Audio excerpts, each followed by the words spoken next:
Assalamualaikum warahmatullahi wabarakatuh. Yang terhormat Bapak Ibu dosen penilai uji kinerja. Perkenalkan, saya Nur Hikmah, NIM 241041825993. Saya guru mata pelajaran Sejarah Kebudayaan Islam pada Madrasah Aliyah Negeri Kota Baru, sekaligus mahasiswa PPG dalam jabatan Det 1 pada Universitas Islam Negeri Raden Fatah Palembang tahun 2025. Hari ini, Jumat, tanggal 9 Mei 2025, saya akan membawakan sebuah materi yang berjudul Sejarah Berdirinya Daulah Umayyah di Damaskus.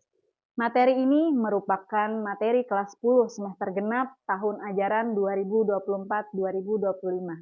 Dan pada pembelajaran ini, saya menggunakan model pembelajaran Problem Based Learning. Mari langsung saja kita saksikan videonya. Assalamualaikum warahmatullahi wabarakatuh. Waalaikumsalam warahmatullahi wabarakatuh. Selamat pagi anak-anak. Pagi. Apa kabar kalian hari ini?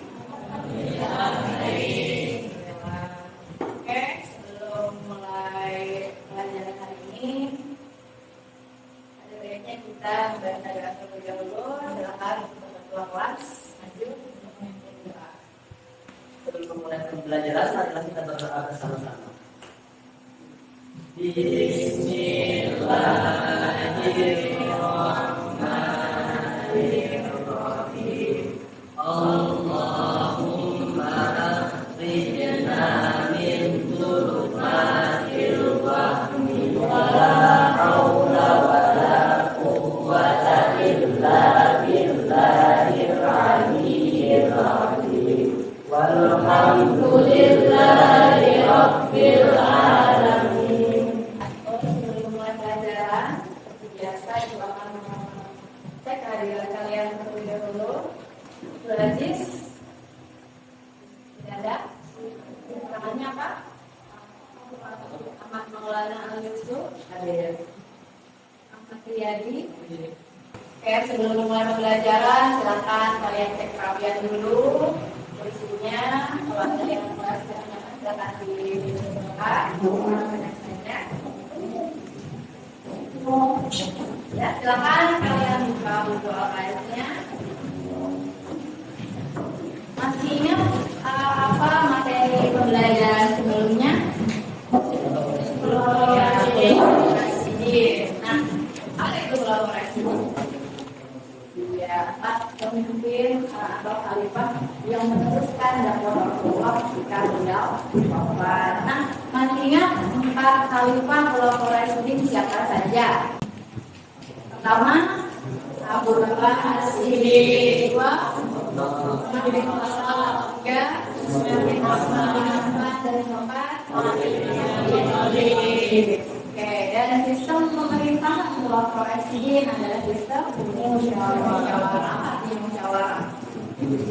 Ya, artinya setiap pemilihan kepala pemerintahan atau pemimpin itu diambil berdasarkan suara terbanyak atau berdasarkan musyawarah. Ya, dan ini musyawarah ini itu berlangsung dari masa pemerintahan Abu Bakar sampai dengan Ali bin Abi Thalib. Oke, sudah ingatlah.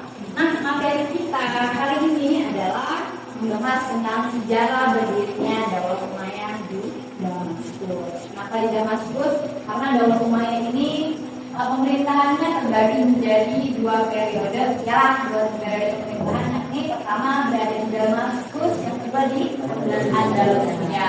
Iya, betul. Oke, memberikan penjelasan apa latar belakang berdirinya pemerintahan Bani Umayyah atau Daulah Umayyah, Pak. Latar belakang berdirinya Daulah Umayyah yang pertama adalah kekhalifahan Khulafaur-Rasyidin berakhir dengan wafatnya Ali bin Abi Thalib. Ya, Ali bin Abi Thalib tadi adalah khalifah keempat atau terakhir dengan Khulafaur-Rasyidin. Yang kedua, munculnya konflik politik dan perebutan kekuasaan setelah masa Khulafaur-Rasyidin. Ya, konflik politik di sini. Dan yang ketiga adalah perang penting Muawiyah bin Abi Sufyan Sufyan. Siapa itu Muawiyah bin Abi Sufyan? Ada yang tahu penduduknya? Siapa? Ya, keluarga Utsman bin Affan. Nah, ini juga merupakan salah satu tokoh penting dalam berdirinya pemerintahan Daulah Umayyah adalah Mepes. Juga pembelajaran kita ini adalah, nah ini ada sampaikan lagi, ada beberapa tujuan pembelajaran. Yang pertama adalah kalian peserta didik memahami proses berdirinya Daulah Umayyah di Damaskus. Jadi nanti kalian akan mendapatkan pembelajaran, kalian bisa paham bagaimana proses berdirinya Daulah Umayyah. Yang kedua, mengidentifikasi. Kalian juga akan mengidentifikasi dan menjelaskan berbagai faktor, apa saja faktor yang turut andil atau melatar belakangi terhadap berdirinya Daulah Umayyah. Yang ketiga, mengevaluasi dampak dari belajarnya masa Khulafaur Rasyidin terhadap perubahan sistem pemerintahan Islam. Sebelumnya, Ibu akan bertanya dulu, yang bisa menjawab, siapa yang tahu apa faktor utama? Tadi kan ada yang disebutkan adalah apa faktor utama yang menyebabkan berakhirnya masa pemerintahan Khulafaur Rasyidin? Ya, apa? Yang bisa? Silakan mana sendiri Aku utamanya itu meningkatkan konflik internal di kalangan umat Islam, terutama soal letaknya Utsman bin Affan. Perselisihan politik dan perang saudara, mereka melemahkan stabilitas hingga akhirnya sistem kepemimpinan bergeser saat kemudian mulai Daulah Umayyah. Terima kasih. Berikan tepuk tangan dulu. Jadi faktor utamanya juga yang menyebabkan dari masa Khulafaur Rasyidin adalah setelah wafatnya Khalifah Utsman bin Affan. Ya, ini juga menjadi faktor pemicu kenapa jadi pemerintahan Ali bin Abi Thalib itu mengalami konflik. Nah, yang kedua, akan berdiri. Jadi alasan kenapa pemerintahan Ali bin Abi Thalib itu juga dengan konflik ada beberapa faktor. Yang pertama adanya ketidakpuasan terhadap kepemimpinan Ali bin Abi Thalib. Yang kedua, terjadi perebutan kekuasaan antara pihak Ali dan pihak Muawiyah, dan hal itu tidak terbelakangi oleh terbunuhnya pihak pemerintahan. Dan yang ketiga, tidak kelompok Khawarij yang sebelumnya mendukung Ali, lalu kemudian ada mungkin Ali kafir setelah melakukan proses tahkim. Terima kasih. Itu soal semantik sebelum kita masuk ke materi sejarah lahirnya Daulah Umayyah. Oke, silahkan kalian yang sudah dibagi kelompok untuk menyiapkan tempat duduknya dan kelompoknya. Dibagi baik bahwa ada satu yang berdiri setelah besar Khulafaur Rasyidin pendiri dan khalifah pertama disebutkan kepada Muawiyah bin Abi Sufyan. Bayangkan bagaimana berdirinya sejarah berdirinya Daulah Umayyah. Ada beberapa poin-poin dari itu. Ya, pertama tadi pemerintahan Daulah Umayyah ini diawali dengan wafatnya Khalifah siapa? Ali. Ya, sebelum pemerintahan Ali, Khalifah Utsman. Ya, pemerintahan Utsman itu berlangsung selama 12 tahun pemerintahannya. Nah, yang dia itu dimulai dari 6 tahun pemerintahannya itu berjalan dengan damai dan lancar, tidak ada kendala apapun. Nah, setelah 6 tahun berikutnya itu sudah mulai masuk berbagai konflik dan jadi berbagai fitnah di dalamnya. Ini ada tugas yang harus kalian kerjakan. Kalian dalam kelompoknya. Ketua kelompok ambil tugas yang berkah nih. Kelompok 1 akan mempresentasikan hasil analisisnya. Satu akan mempresentasikan sedikit penjelasan tentang bagaimana proses peralihan kekuasaan dan sistem syura musyawarah yang menjadi ciri khas Khulafaur Rasyidin menjadi sistem monarki pewarisan pada masa Daulah Umayyah. Ada sekitar 3 langkah peralihan menuju sistem monarki ini. Pertama, itu dimulai dari perjanjian Hasan dan Muawiyah pada tahun 661 Masehi, yaitu pada tahun Amr Jamaah. Sudah dijelaskan oleh Ibu tadi bahwa sebenarnya di dalam perjanjian ini Hasan bin Ali mengatakan bahwa sebenarnya setelah selesai masa pemerintahan Muawiyah itu harus kembali dipilih dengan sistem syura musyawarah. Namun sayangnya tidak dilaksanakan oleh Muawiyah yang menjadi jalan masuk bagi Muawiyah untuk mengokohkan kekuasaan absolutnya. Yang langkah kedua adalah ketika penunjukan Yazid bin Muawiyah sebagai putra mahkota sekitar tahun 676 Masehi, yang mana di situ sendiri sudah mulai menyimpang dari prinsip syura dengan menunjuk putranya sendiri dan bahkan menyuruh para pengikutnya untuk berbaikat berjanji setia kepada Yazid bin Muawiyah. Dan langkah ketiga, penggunaan militer dan politik untuk legitimasi. Muawiyah mengandalkan kekuatan militernya, aliansinya, serta jaringan gubernurnya setia kepada wilayah kekuasaannya untuk menegakkan sistem kekuasaan seperti dalam kerajaan monarkis yang membuat sistem syura terpadu sepenuhnya pada masa dinasti Umayyad. Yang perubahan sistem ini terhadap tatanan politik dan sosial umat Islam. Silakan lanjutkan. Apa dampak perubahan sistem ini terhadap tatanan politik dan sosial umat Islam? Nah, di sini kami mengungkapkan beberapa dampak. Yang pertama ada dampak terhadap tatanan politik. Yang pertama yaitu sentralisasi kekuasaan, di mana kekuasaan sepenuhnya terpusat pada khalifah dan keluarganya. Yang kedua ada legitimasi kekuasaan berubah, tidak lagi atas kesepakatan rakyat, melainkan ya seperti monarki tadi diturunkan dari ayah ke anaknya atau ke kerabat lainnya, jadi sistem monarki sepenuhnya. Nah, yang ketiga muncul sistem dinasti. Sebelumnya kan pemilihan khalifah untuk kepemimpinan ini berdasarkan musyawarah. Ada beberapa orang yang ditunjuk untuk melakukan musyawarah, lalu akan memutuskan siapa pemimpin selanjutnya. Namun setelah zaman dinasti Umayyah, muncullah sistem dinasti di mana kepemimpinan diturunkan kepada kerabat dari pemimpin sebelumnya. Selanjutnya ada dampak terhadap tatanan sosial. Yang pertama munculnya stratifikasi sosial atau bisa juga disebut kelas-kelas sosial. Munculnya perbedaan status dan kelas-kelas atau golongan pada bangsa Arab pada saat itu. Yang kedua, hilangnya partisipasi publik. Nah, ini masih ada hubungannya dengan dampak dan tatanan politik tadi. Publik tidak lagi dapat menyuarakan pendapatnya untuk memilih atau menyuarakan siapa pemimpin selanjutnya. Karena seperti penjelasan tadi, pemimpin diteruskan kepada kerabat dari pemimpin sebelumnya. Nah, yang ketiga yaitu melemahnya solidaritas sosial. Kenapa? Karena pada zaman Daulah Umayyah, peralihan monarki ini cenderung menekankan loyalitas terhadap etnis atau golongan tertentu. Ditambah lagi ada kelas-kelas sosial tadi, jadi otomatis golongan pertama atau golongan yang paling mulia yang dimiliki oleh para bangsawan, keluarga khalifah itu akan mendapat perlakuan lebih istimewa, berbeda dengan golongan yang selanjutnya. Ya, kira-kira itu yang mendapat kami sampaikan. Oke, terima kasih kelompok 1.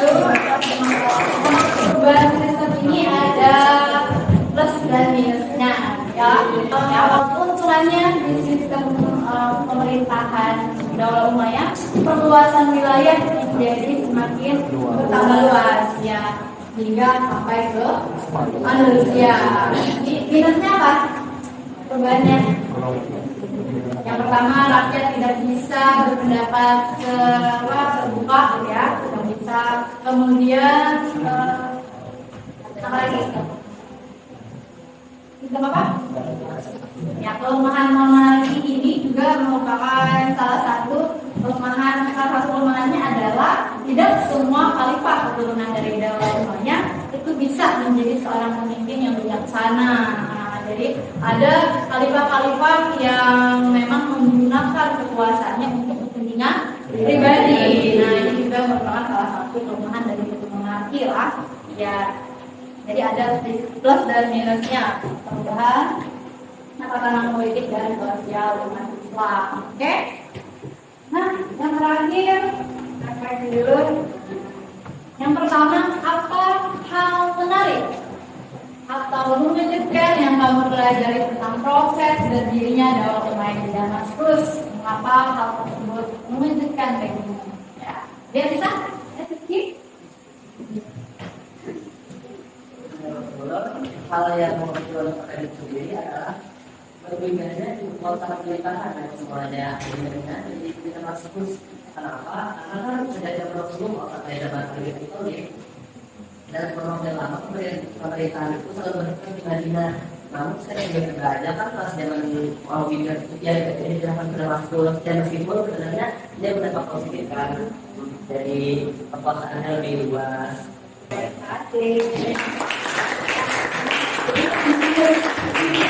Adalah berpindahnya ibu kota dari Madinah ke Damaskus. Kenapa mau yang memindah ibu kota dari Madinah ke Damaskus? Yang pertama untuk menghindari konflik, karena masih ada keturunan dari kerabat-kerabat Rasulullah atau pihak-pihak yang tidak setuju berdirinya pemerintahan Daulah Umayyah. Ini akan kita lanjutkan pada materi yang akan datang. Jadi kita bahas di pertemuan selanjutnya. Oke. Yang terakhir itu ada sedikit permainan. Jadi pertanyaan Pak. Terus yang bisa menjawab silakan angkat tangan. Kita mulai. Nah, siapakah pendiri Daulah Umayyah di Damaskus? Ya, berdiri. Siapa? Oke, Muawiyah bin Abi Sufyan, apa benar? Kita lihat. Yang penting apa? Yang menandai berdirinya Daulah Umayyah. Nah, ya, yang mana? Yang mana kira-kira? Peristiwa penting apakah yang menandai berdirinya Daulah Umayyah? Ya, gimana? Penyerahan kekuasaan. Oke, kita lihat. Ya,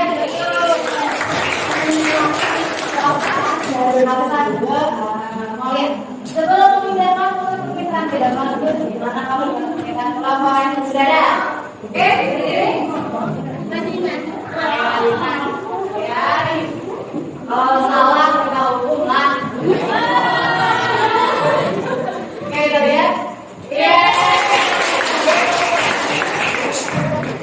Mengapa Muawiyah memilih Damaskus sebagai pusat pemerintahan Daulah Umayyah? Ayo, kira-kira ini sudah disampaikan. Ya, nomor berapa? Ya. Kalau Damaskus memilih lokasi strategis. Oke, kita lihat. Apakah benar? Nah, ya. Sistem pemerintahan apa yang telah diterapkan pada masa Daulah Umayyah dan ya, kelompok A. Benar, Ibu. Ya, sangka. Oke. Arti dari Al-Mujama'ah. Persatuan antara Hasan bin Ali kepada Muawiyah. Nah, kemudian tadi pusat pemerintahannya berada di mana? Di Damaskus. Ya, Damaskus. Pak. Ada berapa khalifah Daulah Umayyah? 14. Pak. Oke. Nah, terus sistem pemerintahannya? Monarki. Nah, jadi itu tadi sejarah berdirinya Daulah Umayyah di Damaskus.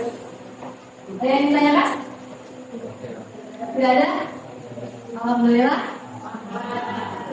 Sudah bisa dipahami lah. Oke.